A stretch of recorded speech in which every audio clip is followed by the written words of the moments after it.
हे दोस्तों, चैनल को सब्सक्राइब कर लें, स्टोरीज को शेयर कर दीजिएगा और कहानी के पिछले एपिसोड्स को ज़रूर पढ़ लें। वो घबरा कर जाने को होती है तो अभिमन्यु उसका रास्ता रोक लेता है।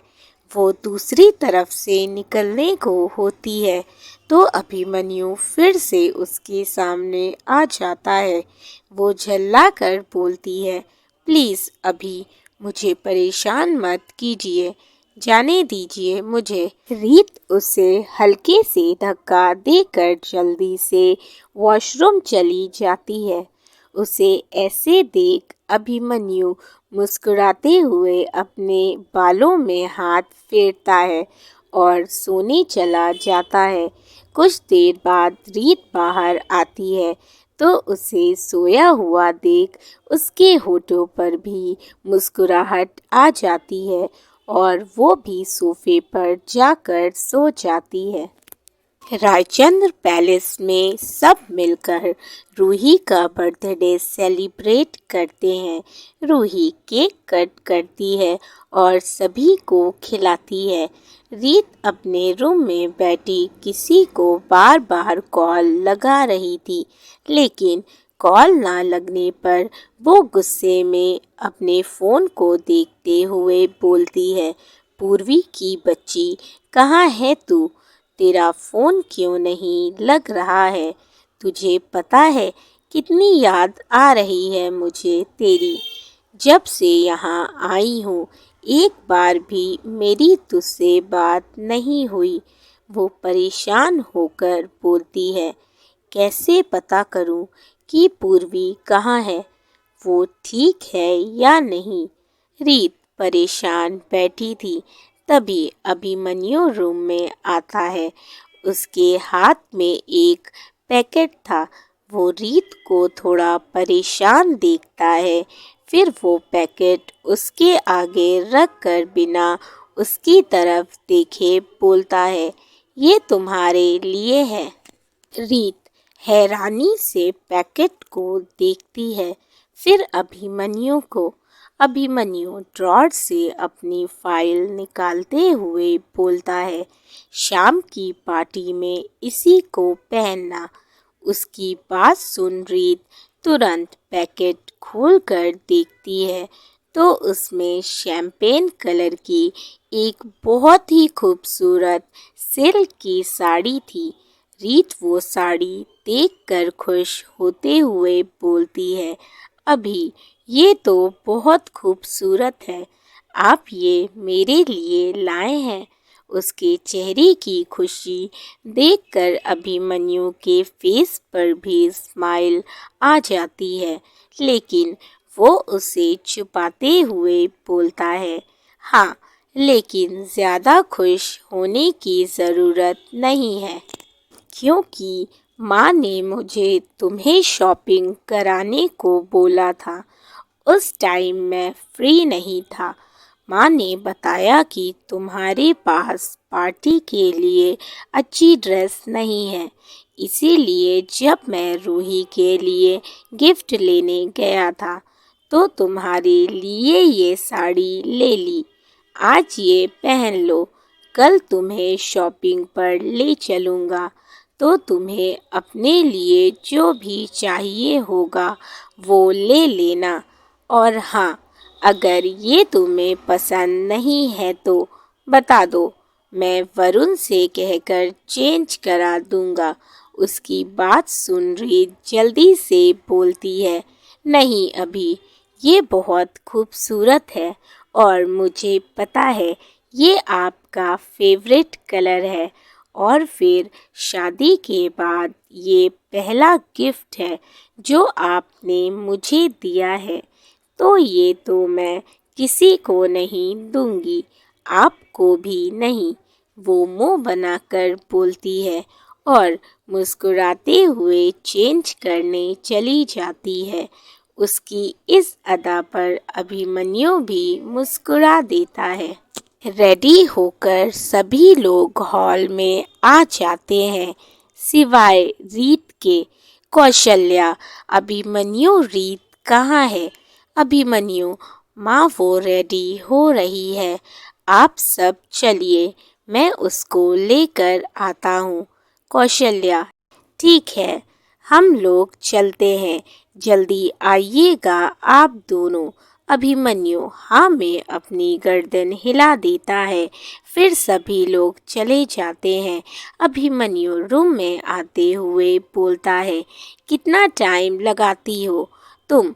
सभी लोग उसके आगे के शब्द उसके मुंह में ही रह जाते हैं, क्योंकि उसके सामने रीत खड़ी थी, जो उसकी दी हुई शैम्पेन कलर की सैटिन सिल्क साड़ी और डिज़ाइनर ब्लाउज में बहुत ही खूबसूरत लग रही थी। उसने कानों में मैचिंग ईयरिंग, हाथों में सुहाग का चूड़ा, मांग में भरा सिंदूर, गले में अभिमन्यु के नाम का मंगलसूत्र, चेहरे पर हमेशा की तरह लाइट मेकअप और उसके होठों की प्यारी सी मुस्कान, माथे पर स्टोन की बिंदी, उसने अपने बालों को पिन अप किया हुआ था। अभिमन्यु की नज़रें तो उस पर जम सी जाती हैं। वहीं जब रीत की नज़र अभिमन्यु पर पड़ती है, तो वो भी अभिमन्यु पर से अपनी नज़रें हटाना भूल जाती है। अभिमन्यु ने भी रीत से मैचिंग शैम्पेन कलर का 3 पीस सूट पहना हुआ था, हाथ में ब्रांडेड सिल्वर वॉच, उसके चेहरे पर हल्की बियर्ड, शार्प नोज और उसकी नशीली आंखें, जिन्हें देखकर कोई भी उनमें डूब सा जाए। उसने अपने बाल जेल से सेट किए थे। उसकी मस्कुलर बॉडी और डैशिंग पर्सनैलिटी जो किसी को भी दीवाना बना दे। कुल मिलाकर वो भी बहुत ही हैंडसम लग रहा था। रीत तो उस पर से अपनी नजरें ही नहीं हटा पा रही थी। उसे खुद को इस तरह से घूरते देख अभिमन्यु के फेस पर स्माइल आ जाती है। वो धीरे धीरे चलकर उसके करीब जाने लगता है। उसके इस तरह करीब आने से रीत के दिल की धड़कन तेज हो जाती है। वो तुरंत ही उस पर से अपनी नजरें हटा लेती है और पीछे होने लगती है। रीत जैसे ही ड्रेसिंग टेबल से टकरा कर गिरने को होती है, अभिमन्यु तुरंत उसे थाम लेता है और अपने करीब खींच लेता है। रीत उसके सीने से जा टकराती है। अभिमन्यु उसके कान के पास जाकर धीरे से बोलता है, इस तरह घूरोगी तो मुझे नज़र लग जाएगी।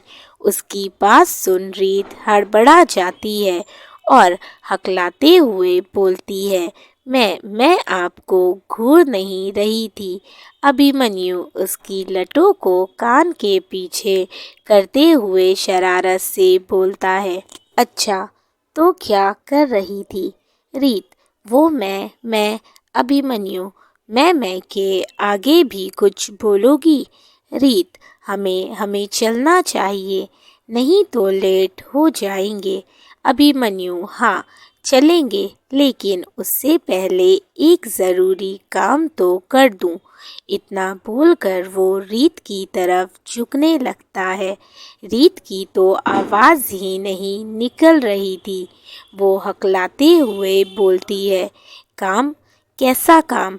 अभिमन्यु उसकी तरफ झुकता है और उसके बालों से हेयर पिन निकाल देता है, जिससे रीत के रेशमी बाल खुलकर उसकी कमर पर लहरा जाते हैं। अभिमन्यु उससे दूर होता है और उसके हाथों में उसकी हेयर पिन दे देता है। रीत अपनी बढ़ी हुई धड़कनों को शांत करते हुए बोलती है, आपको ये पिन निकालनी थी? अभिमन्यु मुस्कुराते हुए बोलता है, तो तुम्हें क्या लगा? रीत जल्दी से बोलती है, नहीं कुछ भी तो नहीं, हमें चलना चाहिए, नहीं तो लेट हो जाएंगे। वो जल्दी से अपना पर्स लेती है और तुरंत रूम से बाहर चली जाती है। उसे परेशान कर अभिमन्यु को बहुत मज़ा आता है। वो हंसते हुए अपने बालों में हाथ घुमाता है और उसके पीछे बाहर चला जाता है। दोनों गाड़ी में बैठते हैं और रजावत मेंशन के लिए निकल जाते हैं, क्योंकि पार्टी रजावत मेंशन में ही थी। थोड़ी देर में दोनों रजावत मेंशन पहुंच जाते हैं। रजावत मेंशन काफ़ी बड़ा और बहुत खूबसूरत था, लेकिन आज और भी ज़्यादा खूबसूरत लग रहा था, क्योंकि उसे बहुत ही खूबसूरत तरीके से डेकोरेट किया गया था। कलरफुल लाइटिंग और फ्लावर्स से सजाया गया था। अभिमन्यु कार से उतरता है और रीत के साइड का दरवाज़ा खोलकर उसके आगे अपना हाथ बढ़ाता है। रीत पहली बार ऐसी किसी बड़ी पार्टी में आई थी, जिस वजह से वो थोड़ी नर्वस थी। वहाँ पर काफ़ी सारे मीडिया वाले भी थे। अभिमन्यु हल्के से मुस्कुराकर बोलता है, डोंट वरी, मैं हूँ तुम्हारे साथ। वो उसे आँखों से अपना हाथ थामने का इशारा करता है। तब रीत खुद को नॉर्मल करती है और उसके हाथ में अपना हाथ देकर कार से नीचे उतरती है। सभी मीडिया वाले उन दोनों को देखते हैं तो उनकी फ़ोटो लेने लगते हैं और अपने सवाल लेकर उनकी तरफ आने लगते हैं, जिससे रीत घबराकर अभिमन्यु का हाथ और कसकर पकड़ लेती है। अभिमन्यु अपने बॉडीगार्ड्स को इशारा करता है, जिससे वो सभी रिपोर्टर्स को रोक लेते हैं। दोनों एंट्रेंस से होते हुए अंदर जाते हैं। वो पार्टी में आते हैं तो रूही तुरंत भागकर उनके पास आती है और दोनों के गले लगकर बोलती है, आप दोनों इतनी लेट क्यों आए? मैं कब से आप दोनों का वेट कर रही थी। वो मासूम सा चेहरा बनाकर बोलती है, अभिमन्यु, सॉरी माय प्रिंसेस। वो उसके गाल पर हाथ रखकर बोलता है, वैसे आज तो मेरी बहन बहुत ही प्यारी लग रही है। रूही ने ब्लैक कलर का ऑफ शोल्डर गाउन पहना हुआ था।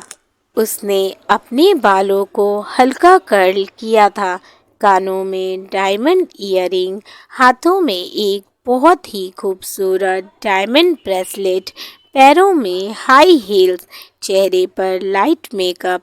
वो बहुत ही खूबसूरत लग रही थी। रूही कुछ बोलती उससे पहले ही वहाँ तेजस, अभय और वैभव आ जाते हैं।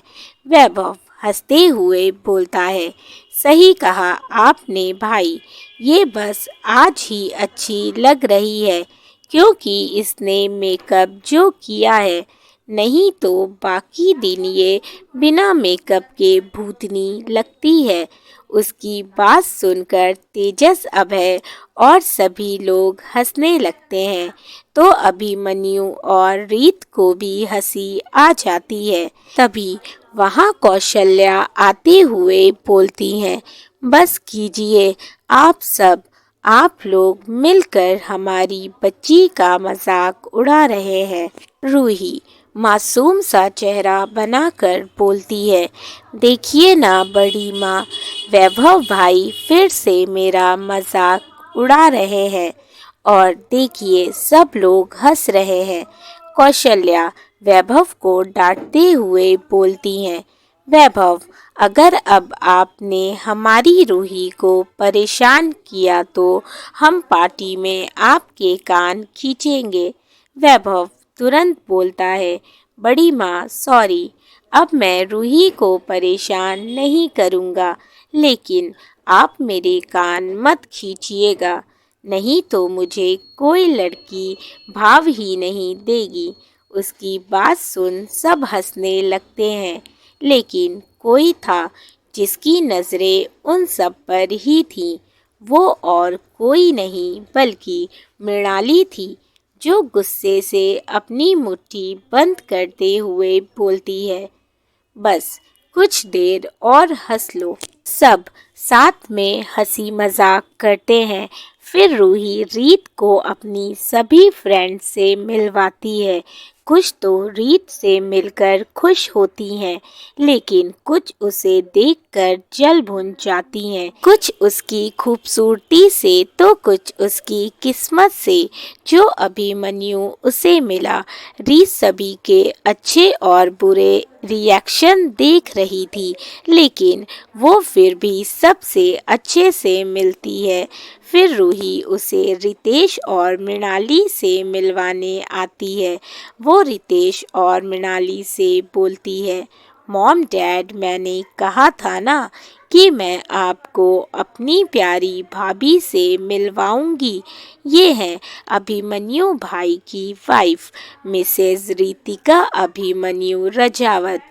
वो मुस्कुराकर बोलती है। रीत को देखते ही रितेश की आंखों में हैरानी और गुस्से के भाव आ जाते हैं। रूही कुछ बोलती उससे पहले ही उसे उसकी फ्रेंड खींचकर अपने साथ ले जाती हैं। रीत रितेश का पैर छूने के लिए झुकती है, तो वो अपने कदम पीछे ले लेता है और गुस्से से बोलता है, तुम्हारी हिम्मत कैसे हुई मेरे बेटे की जिंदगी में वापस आने की। रीत कुछ नहीं बोलती। रितेश आगे बोलते उससे पहले वहाँ तेजस और अभय आ जाते हैं। तेजस, क्या हुआ अंकल, आप इतने गुस्से में क्यों लग रहे हैं? रितेश, नहीं बेटा, कुछ नहीं, और मैं कहाँ गुस्से में हूँ। अभय, वैसे अंकल आप रीत से मिले? रितेश, हाँ मिला, बहुत अच्छे से मिला। इतना बोलकर वो रीत को घूर कर देखते हैं और वहाँ से चले जाते हैं। मृणाली भी रीत को देखकर विजयी मुस्कान देती है और वहाँ से चली जाती है। दोस्तों, अगर आप लोगों को स्टोरी अच्छी लगी हो तो वीडियो को ज़रूर लाइक कर दीजिएगा, चैनल को सब्सक्राइब कर लें, स्टोरीज़ को शेयर कर दिया करें, साथ ही अपने फीडबैक मुझे ज़रूर दें। अगर आपने स्टोरी के पिछले एपिसोड्स नहीं पढ़े तो मैंने लिंक डिस्क्रिप्शन बॉक्स में मेंशन किया है, आप वहां पर कहानी के सभी एपिसोड्स पढ़ सकते हैं। इसी तरह से प्यार बनाए रखें। Thank you for watching and keep supporting. Love you all. Bye bye.